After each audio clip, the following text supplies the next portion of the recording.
안녕하세요. 미국 주식으로 은퇴하기 미주은입니다. 5월 5일 어린이날입니다. 오늘 아침에 우연히 한국에 계신 어머니와 문자를 카톡을 통해서 주고받다가요. 한국에서는 5월 5일이 쉬는 날인 것을 기억해냈습니다. 제가 어렸을 때 어린이날이 되면은 그 광장동인가요? 능동인가요? 거기 있는 어린이 대공원이 있잖아요. 거기를 자주 갔던 기억이 납니다. 여기 인도네시아는 5월 5일이 쉬는 날이 아니라서 오늘 저는 우리 아이들과 시간을 보내지는 못하고 있습니다. 그래서 이따가 퇴근할 때 선물이라도 주고 싶어서 만화책을 2권 지금 구입하고 준비하고 있습니다. 혹시 집에 어린 자녀들이 있으신 분들께서는요, 그 아이들이 나중에 자라서 성인이 됐을 때 기억이 날 수 있도록 최고의 하루를 만들어 주시면 좋을 것 같습니다. 자, 그럼 2021년 5월 5일 어린이날 보내드리는 오늘의 미국 주식 뉴스, 그리고 오미주 읽어주는 남자 바로 시작합니다. 자, 오늘 오미주 읽어주는 남자는요, 어제 굉장히 좋지 않은 모습을 보인 미국 시장에 대해서 잠깐 이야기를 나눠볼까 합니다. 먼저 어제 주가의 마무리된 상황을 좀 보시면요, 다우존즈만 좀 올랐죠. 0.06%, 뭐 횡보했다고 봐야겠죠. S&P 500은 마이너스 0.67%로 좋지 않은 모습이었고요. 가장 안 좋은 모습 보인 것은 나스닥입니다. 마이너스 1.88%. 장 초반에는 굉장히 많이 빠졌었죠. 2% 넘게 빠졌다가 나중에 회복된 것이 1.88이었습니다. 자, 그래서 오늘 첫 번째로 함께 읽어볼 뉴스는요, Why is the stock market down today? 도대체 스톡 마켓이 왜 이렇게 떨어졌는가? 여기에 4가지의 그 이유가 있다라는 기사를 뽑아봤습니다. 자, 이 기사에서 얘기해주고 있는 첫 번째 이유는요, Future of Fed Chair 제롬 포웰입니다. 제롬 파웰 의장의 미래가 불분명하다, 그렇게 얘기하고 있는데요. 그러니까 제가 찾아봤더니요, 연준 의장의 임기는요 4년으로 나와 있습니다. 그리고 미국 대통령이 추천을 해서 임명이 되고요. 현재 연준 의장으로 일하고 있는 제롬 파월의 임기는 2022년, 그러니까 내년이죠. 내년 2월에 만료되는 것으로 나와 있습니다. 그러니까 이제 10개월도 채 남지 않은 셈이죠.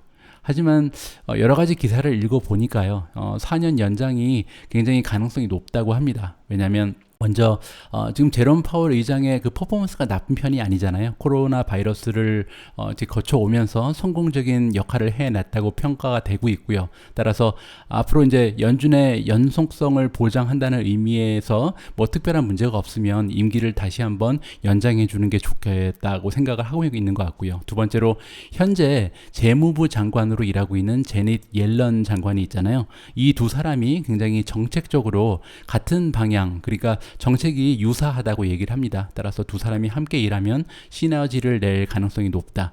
그리고 이제 파월 의장 같은 경우는 사실 트럼프 대통령과 좀 껄끄러운 사이였거든요. 그런데 이번에 바이든 대통령이 당선이 되면서 파월 의장 역시도 임기가 연장될 가능성이 좀 높아졌다. 이렇게 우리가 생각을 해볼 수가 있거든요. 그래서 지금 페드 의장의 미래 때문에 좀 안 좋은 모습을 보인다는 것은 어떻게 보면 좀 납득하기가 어렵다. 이렇게 생각을 해볼 수도 있습니다. 두 번째 보시면 inflation is coming. 물론 이제 시장에서는 인플레이션을 걱정하겠죠. 지금 가장 큰 문제는 뭐냐면요, 경기가 회복되면서 지금 수요는 굉장히 많이 늘어나고 있잖아요. 여러 가지 수요가 늘고 있는데 반도체가 굉장히 하나의 커다란 전형적인 예가 될 것 같은데, 이 수요에 비해서 공급이 받쳐주지를 못하고 있다. 따라서 공급이 받쳐주지 못하면 결국 가격이 올라갈 수밖에 없거든요. 가격이 올라가면 인플레이션이 올 수밖에 없고, 인플레이션이 오게 되면 결국 연준에서도 어쩔 수 없이 금리를 상승시킬 것이다 라는 걱정이 지배적이다. 이렇게 한번 생각을 해볼 수가 있습니다. 자, 다음은 스톡사 익스펜시브. 지금 얘기하는 부분은 뭐냐면요, 현재 그 미국 주식시장의 표준이라고 할 수 있는 S&P 500을 기준으로 해봤을 때 앞으로 12개월 동안, 그러니까 포워드 PE가 22배 정도의 그 프리미엄이 붙어 있다고 합니다. 그런데 PE 레이쇼가 22배라는 것은 결코 싼 상태가 아니라는 거죠. 따라서 이거보다 더 올라가기는 굉장히 좀 버거울 것이다라는 예상을 시장에서 하고 있는 것이 아닌가, 이렇게 분석을 하고 있고요. 마지막은 테크입니다. 테크 주식이 crushed, 굉장히 안 좋게 하락하고 있다. 테크 주식 그리고 성장주들이 지난 2월달, 3월달 안 좋은 모습을 보이다가 4월달에 잠깐 반등을 했었잖아요. 그런데 다시 5월달 들어서면서 좀 힘이 떨어지는 모습 보입니다. 그러면서 전반적으로 시장이 함께 하락하는 그런 추세를 보이고 있다. 이렇게 네 가지의 이유 때문에 주식 시장이 좋지 않은 모습 보였다라고 이 기사에서는 언급을 해주고 있습니다. 하지만 어제 사실 주식 시장에 굉장히 안 좋은 영향을 준 것이 하나가 더 있었죠. 바로 재무부 장관인 자넷 옐렌이 한 말인데요. 뭐라고 얘기했냐면 interest rate이 may have to rise니까 올려야 될지도 모르겠다라고 얘기를 했습니다. 왜냐하면 지금 경기가 너무 오버히트, 과열되는 양상을 보이고 있는데 이거를 우리가 컨트롤하기 위해서는 어쩔 수 없이 금리를 상승해야 될 일이 올 수도 있다라는 쓸데없는 얘기를 했습니다. 그래서 이 얘기가 나간 다음에 보시면은 스톡마켓이 일제히 원래 좀 떨어지고 있긴 했었거든요. 근데 떨어지고 있었던 그 주가가 갑자기 이제 폭락해버리는 그런 일이 발생을 했습니다. 자, 그리고 재밌는 게 뭐냐면요. 이렇게 시장이 갑자기 폭락하는 모습을 보이자 자넷 옐렌 장관이요. 갑자기 또 워크백 했다. 뒤로 물러섰다. 그러니까 다시 한번 말을 바꿔서 얘기했다고 합니다. 그래서 뭐라 그랬냐면 Let me be clear. 내가 확실하게 얘기할게요. 뭐라고 얘기하냐면 저는 금리를 예상하거나 뭐 금리를 올려야 된다고 권유하는 것은 아닙니다라고 얘기했다고 합니다. 깜짝 놀란 거죠. 본인이 이제 말 한마디 했을 때 주식시장이 갑자기 폭락하는 걸 보면서 이러면 안 되겠다 해서 다시 한 발자국 물러섰다라는 그런 기사가 나와 있습니다. 자, 그런데 우리 같은 주린이 그리고 개인 투자자 입장에서는요, 사실 시장의 모습을 하나하나 따라가면서 투자한다는 것은 거의 불가능에 가깝습니다. 따라서 우리 같은 개인 투자자들이 성공할 수 있는 주식 투자에서 성투할 수 있는 가장 쉬운 방법은 역시 기업의 실적에 모든 관심을 두면서 투자를 해야 되겠다. 그렇게 한번 생각을 해봤습니다. 그런 의미에서 어제 실적 발표한 기업이 몇 가지가 있어서 여러분들과 어닝의 결과를 공유할까 합니다. 가장 먼저 보실 어닝 결과는요, 스킬즈입니다. 최근에 좀 뉴스가 많은 기업이죠. 스킬즈의 EPS는 0.02달러 정도 미스가 됐고요. 그러니까 시장의 전망치보다 약간 떨어지고요. 대신 레비뉴, 매출은 빗을 했다. 자, 구체적으로 살펴보면요. 1분기의 갭 EPS가 마이너스 0.15달러였다. 아직까지는 적자를 면하지 못하고 있는 기업이죠. 하지만 0.15달러는 시장에서 기대했던 0.13보다 2센트 정도 모자랐다는 얘기입니다. 반면에 매출 같은 경우는 나쁘지 않았습니다. 83.67 밀리언이 나왔는데요. 지난해 2020년 1분기랑 비교를 해보니까 무려 92%가 성장한 모습을 보였습니다. 그리고 이제 시장의 전망치보다도 3 밀리언이 오히려 더 나왔던 거죠. 그러한 의미에서 그동안 스킬즈에 대한 루머 그리고 굉장히 부정적인 시각이 많았잖아요. 이러한 걱정의 시선들을 한 번에 다 날려버린 굉장히 통쾌한 어닝이었다라고 평가를 해볼 수가 있습니다. 그래서 이제 주가도 어제 모든 성장지가 떨어지는 와중에 홀로 2.66%가 올라갈 수 있었던 거죠.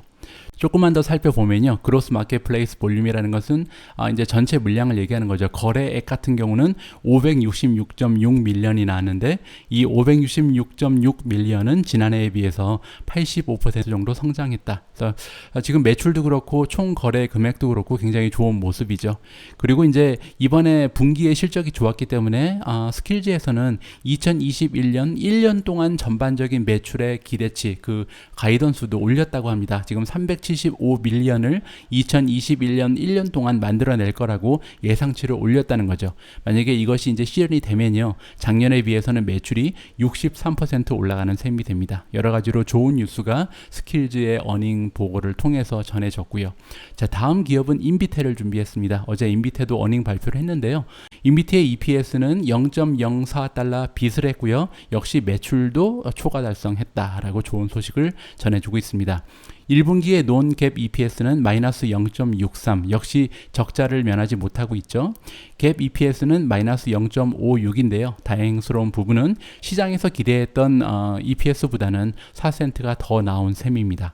자, 그리고 매출은요 103.62 밀리언이 나는데 이 수치는 작년의 매출하고 비교해보면 61.3%가 성장한 모습입니다. 그리고 마켓의 예상치보다도 1.16 밀리언이 더 나온 것이죠.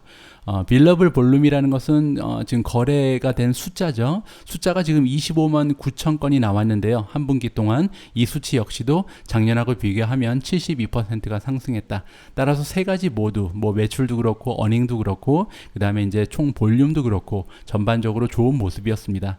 하지만 뭐 기대치에는 못 미쳤는지 어제 성장률이 다 같이 떨어지는 추세를 이겨내지 못하고 마이너스 4.17%로 좋지 않은 모습으로 마감을 했습니다. 자, 어닝 결과 하나만 더 살펴보죠. 이번에는 진로우의 어닝 결과인데요. 제목이 재밌습니다. 진로우's earnings smashed forecast as housing market strengthens. 진로우의 어닝이 포캐스트, 시장의 예상치를 스매시했다. 완전히 강타해버렸다. 그러니까 굉장히 어닝이 좋았다는 얘기죠. 그리고 이렇게 좋은 결과가 나온 이유로서는 하우징 마켓, 지금 주택 시장이 굉장히 강화되고 있다라고 얘기를 해주고 있습니다. 자세한 내용 한번 살펴보면요. 포더쿼터 1분기에 레비뉴가 1.2 빌리언이 나왔는데요. 이 수치는 작년에 비해서 8%가 올라간 것이고요. 원래 진로우라는 기업이 가지고 있던 가이던스가 있습니다. 우리는 1분기에 이 정도 하겠다라고 예상치를 던져줬는데 그거보다도 오히려 상회했고요. 또한 시장의 전문가들이 예상했던 컨센서스는 1.1이었다고 합니다. 따라서 1.1을 예상하고 있었는데 매출이 1.2가 나왔으니까요. 한 100 밀리언 정도가 더 나온 거죠. 자, 이번에는 논갭 프로핏을 보면요 44센트가 나왔는데 시장의 예상치는 25센트였다. 따라서 논갭 프로핏도 굉장히 좋았죠. 어저스티드 에비타는 정말 좋았습니다. 보시면은 지금 조정된 에비타라는 뜻이죠. 에비타는 다시 한번 말씀드리지만 earnings before interest, taxes, depreciation and amortization입니다. 자, 요거를 보시면요 181 밀리언이 나왔는데 이 181 밀리언이 나왔다는 것은 어떤 의미가 있냐면 지난번 가이던스에서는 114에서 한 118까지 정도를 예상하고 있었다고 해요. 따라서 이거에 비하면 굉장히 많이 올라간 거죠. 그리고 더 중요한 것은 뭐냐면 작년에 2020년 1분기에 그 어저스티드 에비타는요 5밀리언에 불과했다고 합니다. 따라서 1년 전에 5밀리언밖에 나오지 않았던 에비타가 이번에는 181로 늘어나면서 굉장히 좋은 소식을 전해준 거죠. 하지만 안타깝게도 진로우의 주가는 올라가지는 않았고요. 어제 지금 성장주가 모두 떨어지는 추세에 합류하면서 조금 떨어지면서 마감을 했다고 합니다. 보시면은 어제 한 2.9%가 하락을 했습니다. 자, 이렇게 스킬즈, 인비텍 그리고 진로우에 대한 어닝 결과를 함께 살펴봤는데요. 자, 어닝 결과는 여기까지만 보고요. 이제 다른 기사로 넘어가도록 하겠습니다. 자, 이번에는 진 에디팅에 관한 기사를 살펴볼 텐데요. Intelia and Sangamo preferred as RBC extends gene editing coverage. 여기서 나오는 RBC라는 것은요, 투자은행을 얘기합니다. RBC 캐피탈 마켓인데요. 로얄 뱅크 오브 캐나다, 그러니까 캐나다 투자은행이라고 보시면 될 것 같고요. 이 캐나다 투자은행은 여태까지는 유전자 에디팅에 대한 커버리지는 별로 없었던 것 같습니다. 단 한 개의 기업만 레이팅을 주고 있었는데요. 지난 10월 달부터 크리스퍼에 대한 평가는 줬다고 하네요. 크리스퍼 같은 경우는 섹터 퍼폼이니까 홀드의 레이팅을 받았고요. 그런데 이번에 추가로 4개의 주식을 더 평가했다. 이렇게 기사가 나오고 있습니다. 이번에 그들이 추가로 평가하는 주식은요, 인텔리아, 여러분들 잘 아시죠? 그리고 상아모, 에디타스, 그리고 마지막으로 빔 테라퓨틱스, 이렇게 4개의 종목을 추가했다고 합니다. 이 중에서 이번에 RBC가 가장 좋게 보는 주식 2가지를 추천을 했는데요. 아웃퍼폼 레이팅을 지금 인텔리아 그리고 상아모 이렇게 2개의 주식에 줬다고 하네요. 자, 여기서 특히 이제 인텔리아에 대해서 어떠한 얘기를 해준지 한번 살펴보겠습니다. 여기 보시면은 브로디스트, 그 다음에 디피스트 진 에디팅 툴벅스를 가지고 있다. 그러니까 인텔리아에 대해서 굉장히 좋게 보는 건데요. 굉장히 넓은 커버리지를 가지고 있고, 그 다음에 굉장히 깊숙이 이 분야에서 진출을 해 있다라는 거죠. 그러니까 기술력도 좋고 시장 잠재력도 좋은 그런 기업이 인텔리아인데요. 인텔리아가 지금 밸류에이션 갭이 굉장히 크다고 합니다. 그러니까 크리스퍼에 비해서 마켓 시가총액이 많이 떨어져 있다는 거죠. 제가 확인을 해보니까 크리스퍼 같은 경우는 시가총액이 9.3 빌리언이고요. 인텔리아 같은 경우는 시가총액이 5 빌리언입니다. 그래서 거의 한 반 정도밖에 되지 않는 거잖아요. 그런데 사실 매출은 인텔리아가 훨씬 높게 나타나고 있습니다. 인텔리아의 매출은 한 58 밀리언 정도가 되고요. 2020년 기준으로 1년에요. 그리고 크리스퍼 같은 경우는 작년에 매출이 1 밀리언이 되지 않았었거든요. 그래서 굉장히 굉장히 안 좋은 모습을 보였었는데 어쨌든 이제 제가 말씀드리고 싶은 것은 두 기업이 지금 매출이 둘 다 이렇게 활성화되지 않은 상태에서 시가총액이 2배 정도 크리스퍼가 높기 때문에 지금 RBC라는 투자은행이 인텔리아가 결국은 크리스퍼의 시가총액을 따라가면서 주가가 상승이 있을 것이다. 이렇게 좋은 얘기를 해준 것 같습니다.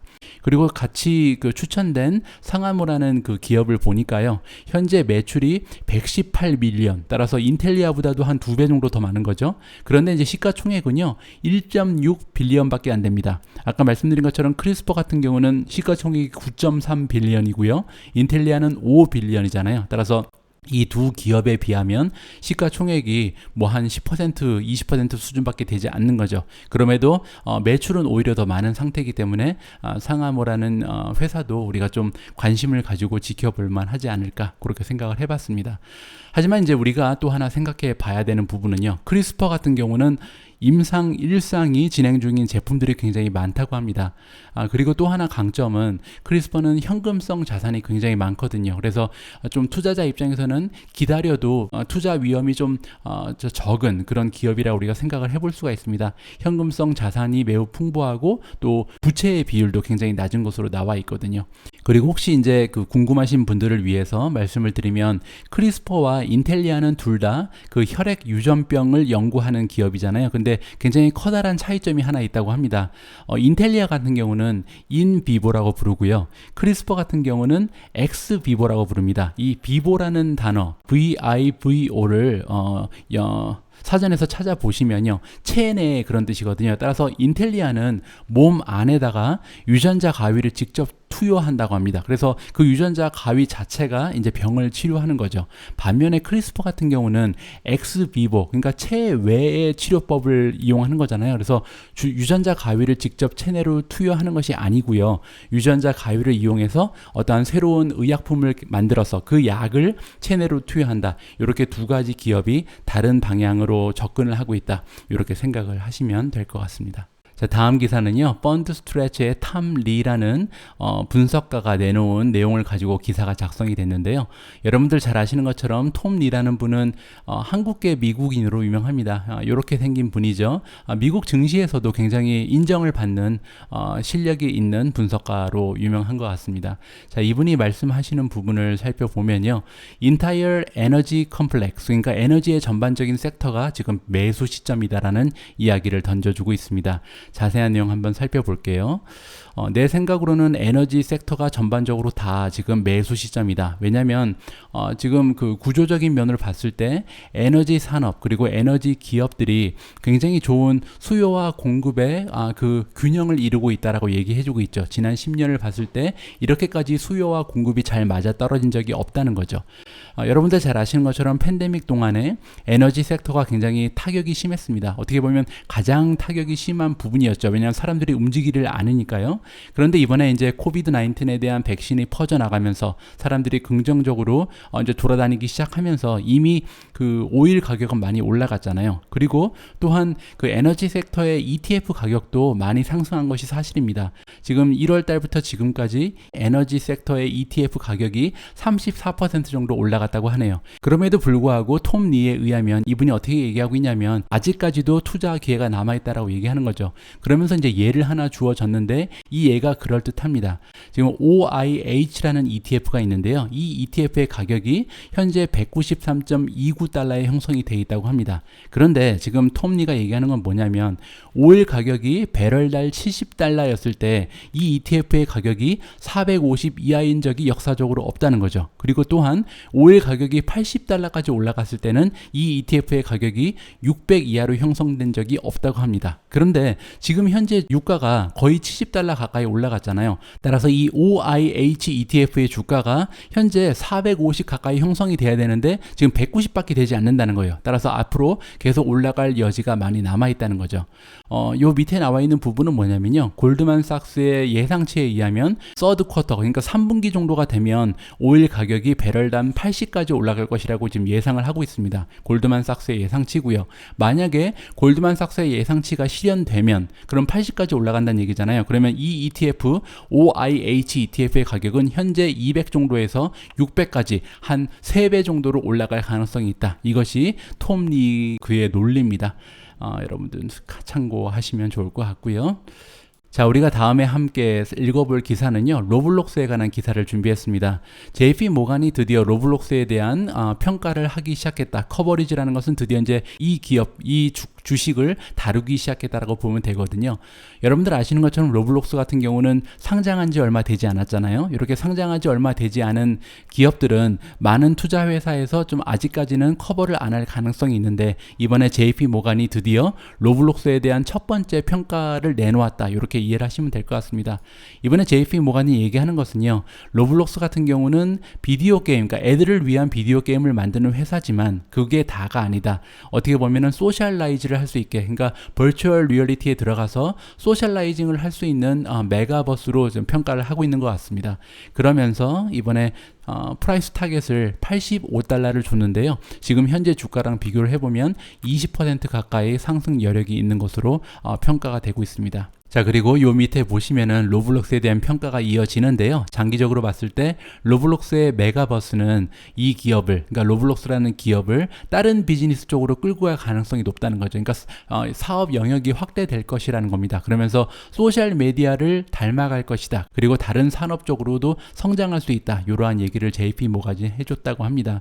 자, 그리고 요 밑에 나와 있는 부분은 뭐냐면요, 계속해서 만약에 로블록스가 사용자의 층을 넓혀 나간다면, 그리고 커뮤니케이션 툴을 개발해 나간다면 우리가 생각하기에는 그 기회가 많이 남아 있다는 겁니다. 어떤 기회냐면 모네타이제이션, 그러니까 그 돈을 벌 기회가 많이 남아 있다는 거죠. 지금 가지고 있는 그 비즈니스 모델 말고 다른 비즈니스 모델을 통해서 더욱 많은 매출을 올릴 가능성이 있다는 겁니다. 그리고 이러한 가능성은 이번에 컨센서스에는 포함되지 않았다라고 써 있습니다. 따라서 지금 20% 올라갈 거라고 예상한 것은 이러한 미래의 잠재력은 포함시키지 않았다. 굉장히 긍정적인 평가죠. 자, 오늘 제가 마지막으로 준비한 기사는요, 웰스파고의 시그니처 피크 포트폴리오를 준비했습니다. 웰스파고가 이번에 심혈을 기울여서 그들의 포트폴리오를 발표했습니다. 35개의 종목을 찍은 거죠. 그러니까 이들이 볼 때 이 35개 종목이 앞으로 1년 동안 가장 좋은 모습을 보일 것이다 라고 얘기를 하고 있고요.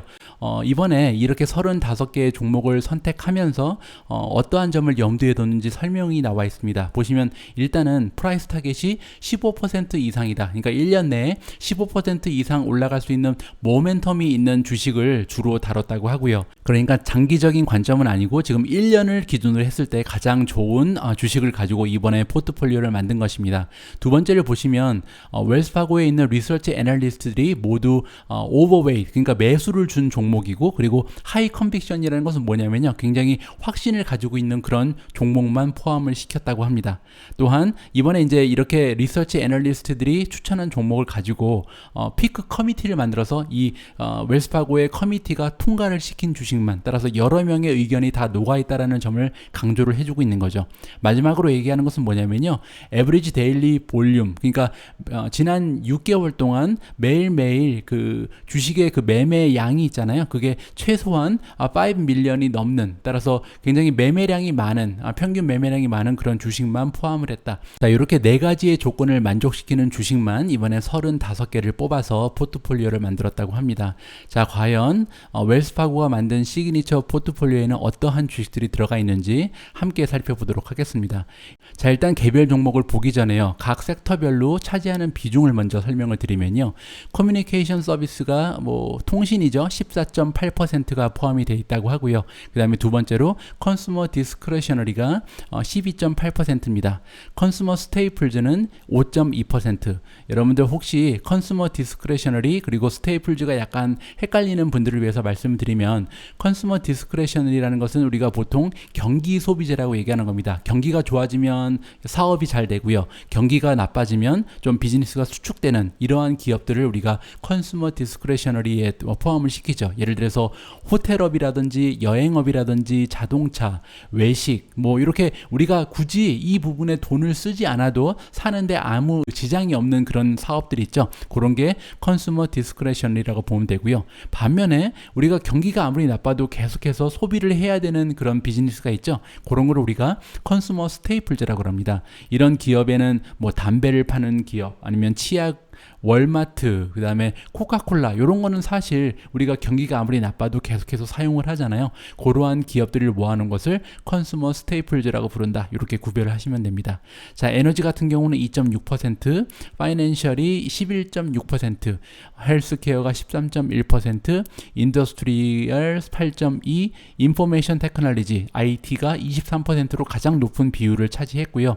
머티리얼즈가 3%, 리얼 에스테이트는 2.5%, 유틸리티가 3.2%를 차지했습니다. 자, 그러면 각 섹터별로 포함된 주식들을 설명을 드릴게요.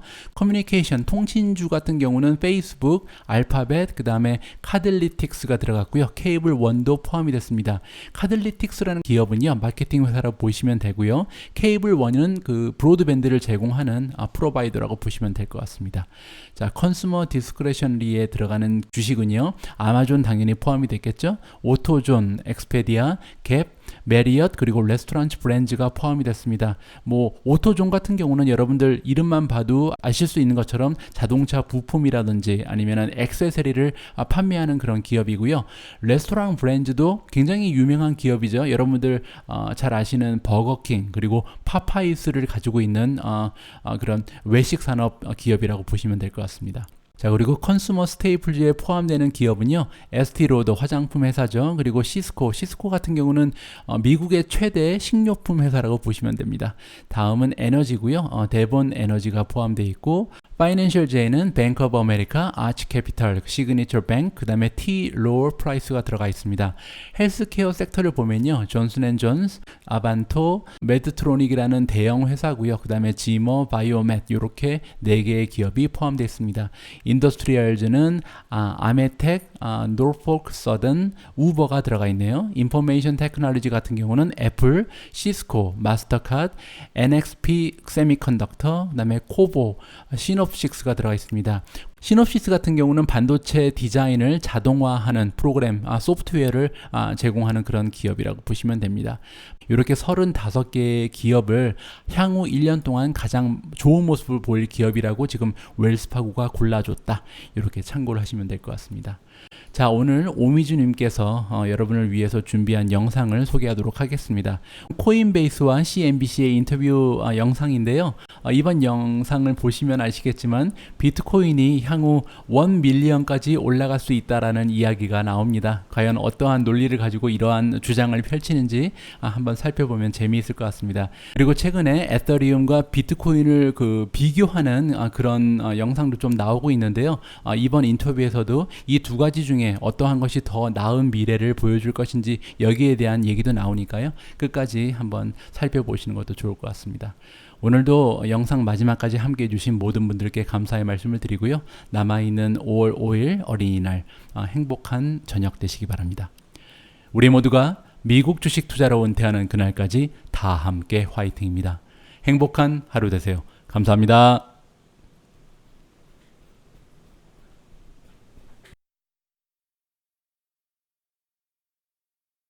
10 minutes to the closing bell. We're watching markets trade down. S&P 500 Dow are negative, but the NASDAQ is off more than 2%. It's fallen 290 plus points. But look at this. Ether, it's up over almost 3%, whereas Bitcoin is down today about 5%. Ethereum, roughly $3,390. But let's talk about what this truly means, and we bring into the discussion Ollie Leach, the CoinDesk Learn editor. And Ollie, this is important because crypto is a huge, huge part of what our audience likes to invest in, even if Warren Buffett and Charlie Munger don't get it. So why the rush for Ether now?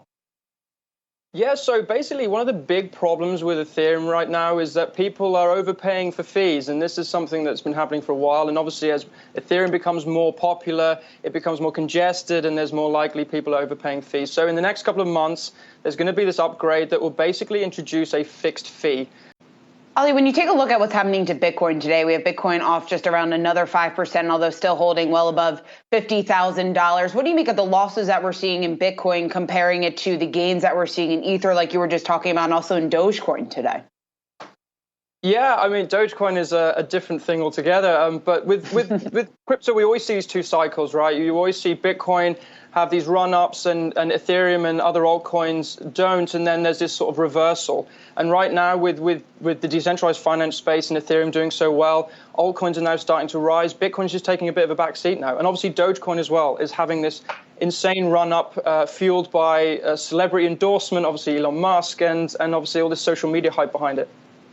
Ollie, you've pointed out, too, that, for instance, Berkshire Hathaway, they've had great returns, but, you know, the crypto returns have been ginormous, which isn't even a word, but you get the idea. But why should we not be afraid? Because this is decentralized finance. And now, for instance, Ether has a market cap that is greater than Bank of America.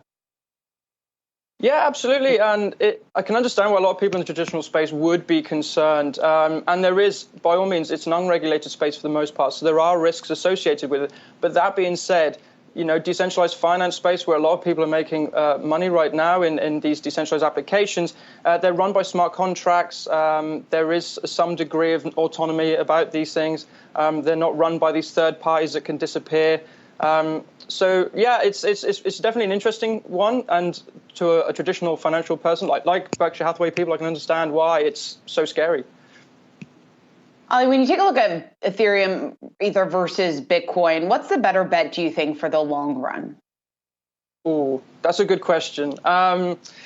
Long term, I think with the halving coming up in 2024 and the year after, that always seems to do very, very well for Bitcoin. I think estimations of Bitcoin going to $1 million a coin, I actually believe that it will at some stage with just the scarcity aspect alone.